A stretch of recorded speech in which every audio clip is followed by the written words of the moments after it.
Hi, welcome to my kitchen. My name is Sue. And guess what? Sacramento spring is upon us. That means the temperatures are up to about 100 degrees right now. And I've exchanged my morning hot cup of coffee for a morning iced coffee. And you know what? It's just too hot to cook today. So I'm not going to cook. I'm going to have some dips for dinner. No, I don't mean friends or relatives. I'm going to make some Greek dips for us to eat for dinner. It'll keep the place cool. It'll be easy. It'll be fun. And we can just sit around, relax, talk, watch a little TV, and try and stay cool in this weather. So please stay tuned. Please watch. We're going to be making two really delicious and famous Greek dips. One is hummus, made out of garbanzo beans, and one is Melintzanosalata, which is made out of eggplant. It's different and really delicious. Now these recipes for the dips and all the recipes we use can be found on our website, Tweeton.com. You can find the recipes. You can also find a way to order tapes, videotapes of the lessons, of the cooking sessions. And you can find my email address, and I'd love to hear from you. That's fun. It's always fun to hear from somebody out in the audience who has a comment to make, an interesting thing to add. Please look us up, Tweeton.com. Not only will you find the recipes from this show, but you'll find interesting links to other Greek sites that'll give you more insight into the Greek culture. So, on with the show. We're going to fight the heat. To make the eggplant salad, eggplant dip, Melintzanosalata, you'll need an eggplant, of course, nice glossy purple, the juice of 1 lemon, garlic, of course. You'll need a nice large onion, some fresh parsley, and instead of the lemon, you could use red wine vinegar. It just depends on what you have available, what you're in the mood for, and of course, olive oil. Now to make hummus, you'll need garbanzo beans, canned garbanzo beans, some garlic, fresh lemon juice, either tahini or sesame seeds, and of course olive oil. Now to serve both of these dips, you'll need something like Middle Eastern flatbread, pita bread, or a whole wheat sesame cracker like akmak. The ingredients are very simple. That's it. So let's get started. The first thing you need to do if you're going to make the eggplant salad is get the eggplant prepared. Now this is a different preparation. You need to take the eggplant and you should wash it and dry it.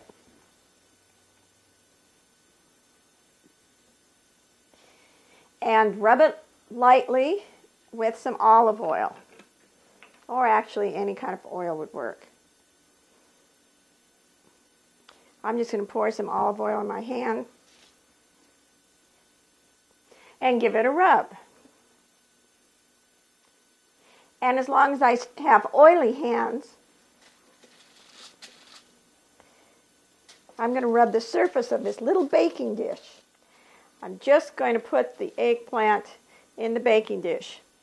And that's it for right now.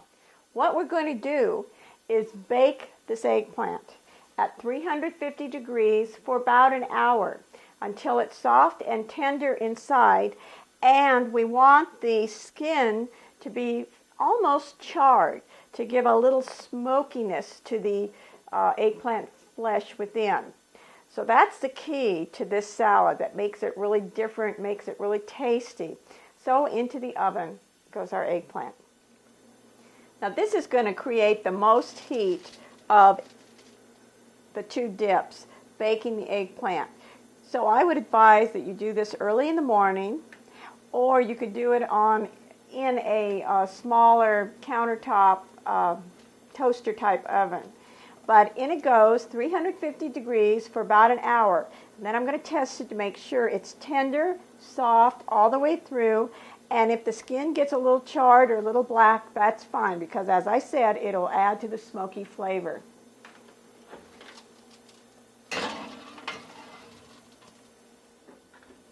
While the eggplant is roasting, I'm going to go ahead and work on the onions and garlic. First thing is a large or medium onion, and you just want to chop it finely. We're going to be sauteing both the onion and the garlic in a 1/4 cup of olive oil. And they both need to be very finely chopped, finely minced, and I would actually crush the garlic, run it through a garlic press. The reason for this is because what we're dealing with is a dip, and we want to make sure that it's not way too chunky so that people can't get it spread on their little pieces of bread or their pieces of cracker.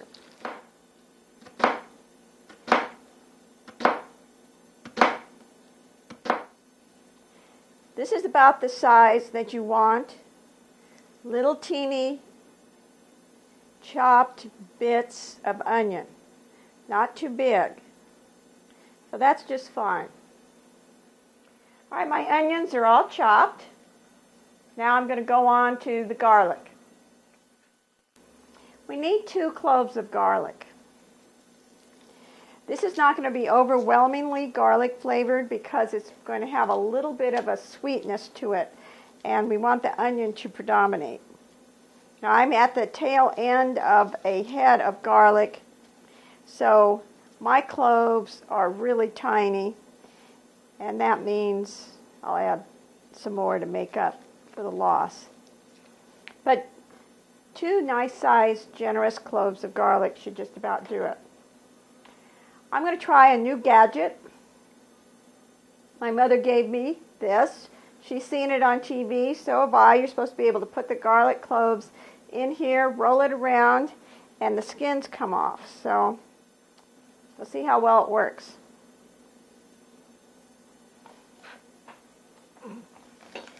First I have to be able to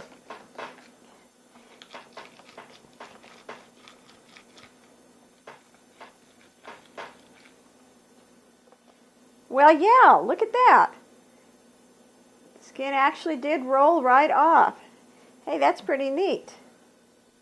It was great, but now I have to remember to clean this thing because it's got all these skins inside. All right, into the sink it goes. All I need to do right now is just crush my garlic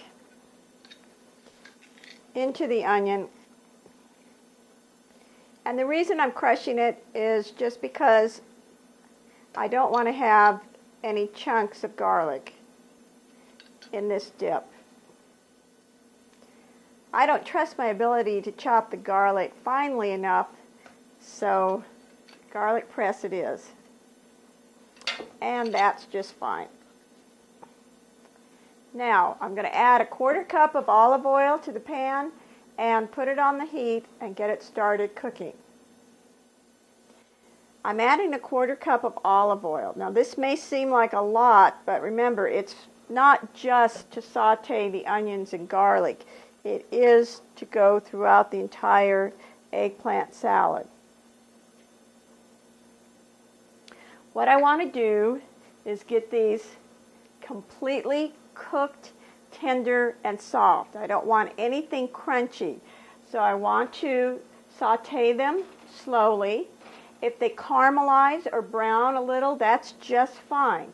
I'd rather have that happen, take a long time, than have them brown immediately and still be crunchy. We don't want anything crunchy. So I'm just going to let them cook slowly over the stove until they're perfectly tender and just slightly brown.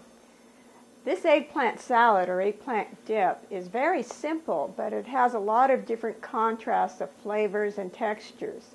It has the softness, the smokiness of the roast eggplant. It has the sweetness of the slowly sauteed onions. It has the sharpness of the olive oil and lemon or olive oil and vinegar. And it also has the freshness and crispness of fresh parsley. And this is what we're going to do right now. We want to get at least a 1/4 cup of nicely chopped fresh parsley leaves. So of course what you have to do is wash the parsley, which I have done, and dry it because you don't want to sog this stuff up.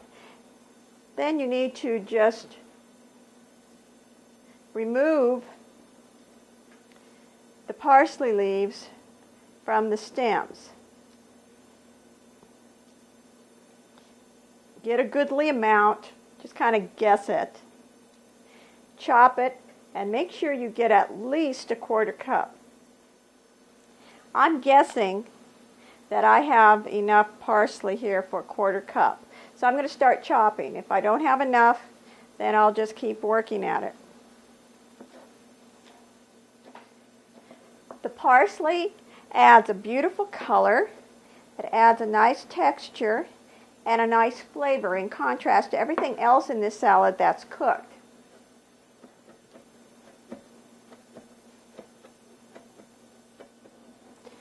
I'm just going to check to see to make sure that I have at least a 1/4 cup. I do.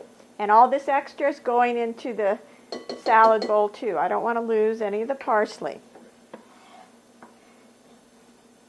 because I worked so hard on it. And if you've got a garden, I would certainly recommend growing your own parsley. Grow this kind, the curly kind, and you can also grow the Italian flat leaf kind. Greek people use a lot of parsley in their cooking, especially in something like this, the eggplant salad, and in the Greek potato salad, which you'll want to make with these hot summer months coming up. Checking up on my onions, you can see they're cooking nicely, a little bit browned, and that's okay. But I've turned the heat down a little bit because I really want to make sure they get soft and completely cooked. I don't want them crisp tender. I want them completely tender. And since the eggplant's going to be in the oven for another 45 minutes, I really don't have to hurry with the onion. I can turn the heat down and make sure they're completely done. Okay, on to another step. For this, I need either a 1/4 cup of some wine vinegar or approximately a 1/4 cup or 1 lemon's worth of juice. And I'm going to use lemons today.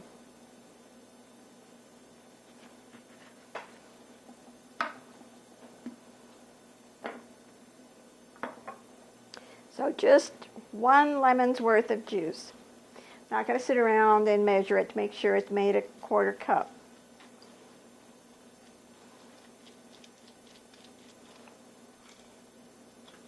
And the only thing you need to do is just remember to remove the seeds or run it through a strainer. This may be a little more than a 1/4 cup, but it's certainly not going to hurt anything. And in it goes with the parsley. So now it's just a matter of waiting for the eggplant to get done and the onions and garlic to be cooked. Then we put it all together. Now while I'm waiting for the eggplant and the onions to get done, I'm going to go ahead and get started on the hummus, which is the Garbanzo Bean Dip. And this is really quite easy because you do it all in a food processor. The hardest part is what I'm going to do right now, which is taking 2 cloves of garlic and getting rid of the skin.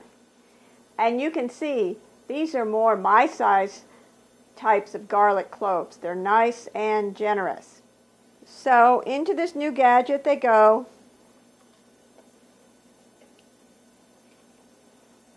Give them a roll.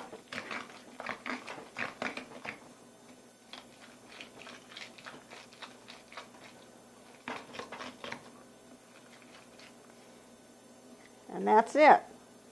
Oops. They're so generous it can't come out. There. I've just chunked up my garlic a bit to help it in the process, putting it in my little food processor. So that's 2 cloves of garlic. To this, I want to add 1 tablespoon of either tahini or sesame seeds. I always have sesame seeds on hand. I keep a big jar like this in my freezer. So that's what I'm using today. However, you can find tahini, which is a sesame seed butter, in your health food section or your specialty food section of your local grocer. So a tablespoon of tahini. I want to add the juice of 1 lemon.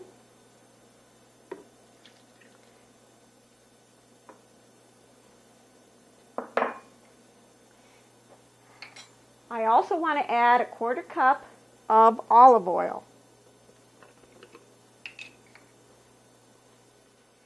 And to all this, I want to add 1 drained can of garbanzo beans.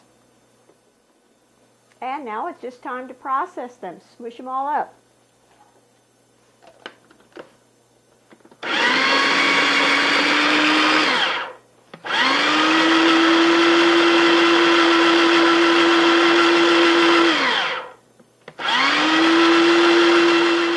Now this texture is pretty good.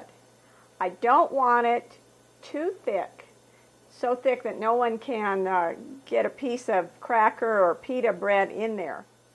The one thing I want to do is taste it for salt. The reason I didn't salt it before is because these garbanzo beans, canned garbanzo beans, do come salted, and I don't want to overdo this. I don't want to ruin anything by over salting it. So I'm just going to give it a little taste. Needs a little salt. So I'm going to add some salt, whirl it up again. If you find that the mixture is too thick, just add little bits of water, little droplets of water. Don't add more oil or it'll just become a big oily mess. So I'm just adding a little salt for flavor, and now I'm going to whirl it up again.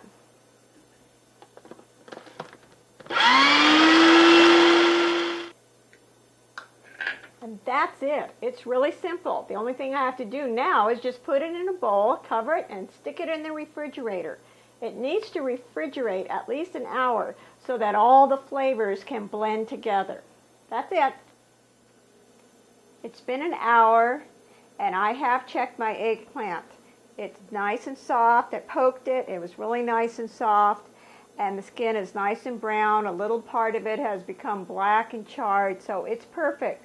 All I need to do now is just take it out and let it cool. It needs to cool, otherwise I can't handle it. I'm just going to remove the eggplant from the baking dish. And the reason I lined the baking dish with aluminum foil was just so that the eggplant wouldn't stick to the pan and I wouldn't have to worry so much about scrubbing. Now there's my eggplant. It's roasted, it's soft, and it's sort of cool enough for me to handle now. What I want to do is just cut it in half. I'm going to cut off this end with the stem, and then cut it in half this way.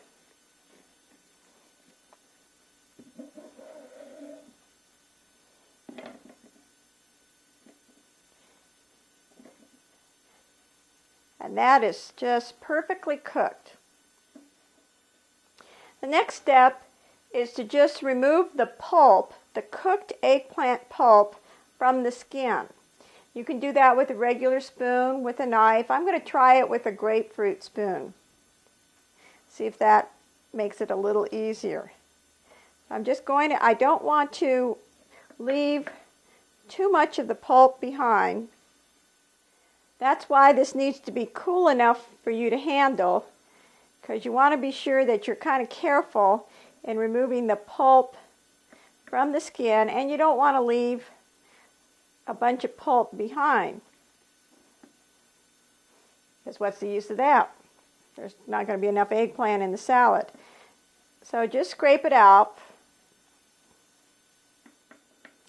And the eggplant is a little juicy. It's got a little bit of water. Don't worry about that. Just keep separating the pulp from the skin.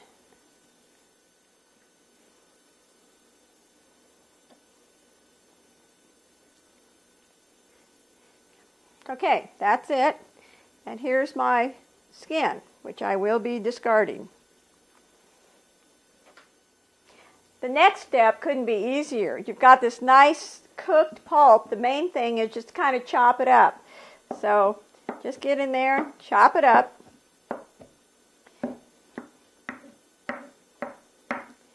The reason it's not very hard is because it's so nicely cooked. It doesn't take a whole lot of effort.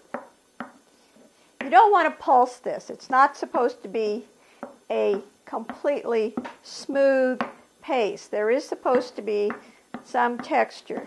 So just a brief chopping like this is all that's needed. That looks good to me.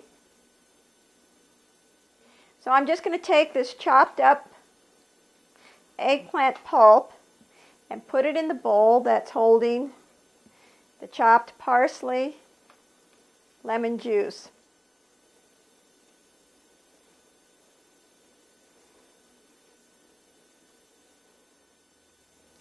And here are my onions, perfectly cooked, tender, and all they need to do now is join the eggplant and parsley. And be sure to get all the olive oil that you used in cooking the onions and the garlic. That's it. Really simple now. Just mix everything up. Eggplant that's been roasted, chopped parsley, lemon juice, slowly sauteed onions and garlic. And as you're mixing things, if you come across a chunk of eggplant, you can just smash it down with your spoon, your mixing utensil. The only thing left to do now is just to taste for salt. I'd add about a half a teaspoon of salt right now, some pepper, and then after it sits in the refrigerator for a while, taste it again and re-season it if necessary. You can always add a little bit more salt, but it's really hard if you over-salt something right from the beginning. That's it. Mix it up, cover it, and into the refrigerator it goes. It needs to refrigerate at least an hour so that it's cold and all the flavors blend. This is really simple and it's really different. It's a different approach to eggplant, and it's quite tasty. Here we have the deliciously different Melintzanosalata, kind of an eggplant spread. It's really delicious, really different. Try it. This is hummus, garbanzo bean spread, and you can, before serving, just drizzle a little teeny bit more olive oil on the top for a little added flavor. And both these dips or spreads can be served with Middle Eastern flatbread, pita bread, or my personal favorite, whole wheat sesame crackers like akmak. They're really delicious. If you're having company over and you want something impressive, why not try a Greek appetizer buffet? It's cool. It would be easy to make, perfect for these hot summer months in Sacramento. You could make tzatziki, which is that wonderful cucumber yogurt dip. You could make the eggplant dip we made today, hummus, the garbanzo bean dip. You could have little cubes of feta cheese, some Kalamata olives, some pepperoncini peppers, some little cherry tomatoes, with the pita bread, flatbread, and whole wheat crackers. That would be a wonderful assortment of appetizers that are really easy to make and cool. If you wanted a heartier fare, you could add something like scordaglia, that fresh garlic sauce, with fried eggplant, fried zucchini, cooked beets. You could add some cold mini keftedes, the little meatballs. Those are delicious cold, served with the tzatziki, and they'd be a wonderful addition to any kind of an appetizer buffet. You could have domades, yaprakia, those stuffed grape leaves, but serve them cold. They don't have to be hot, and with some yogurt or tzatziki on the side. And you could also do spanakopita, tidopita, Well, kretopita in the little triangles. Make them early in the morning, bake them, and they're puffy, and just hang on to them until the evening. Or bake them right before, fix them, and then bake them right before you serve them. Cold boiled shrimp served in lado lemano, that wonderful olive oil and lemon dressing for vegetables. And there's always Untitled which is fish roe salad. The recipes for all the things I've listed off and the list that you see on the screen is available on our website. So please look us up, Tweeton.com. You'll find the recipes, you'll find the Greek appetizer list. And this will make a wonderful, sumptuous buffet, appetizer buffet, that'll keep your kitchen cool and give you time to spend with your guests.